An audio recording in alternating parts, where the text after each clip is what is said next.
Hai hai hai, jumpa lagi di Dapur Wahyu dengan cara masak yang berbeza. Kali ini Mbak Wahyu akan masak salmon lodeh dengan cara yang mudah sekali.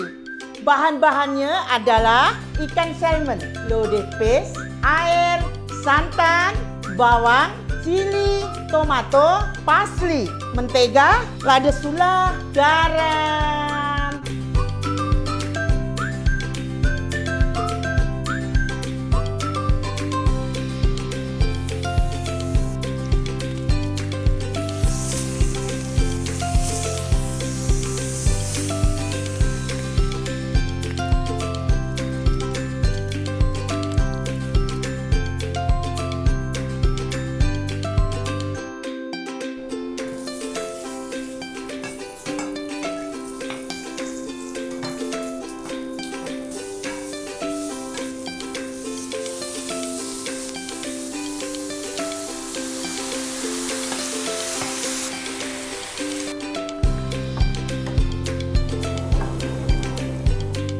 Udah siap, mudah dimasak. Cobalah.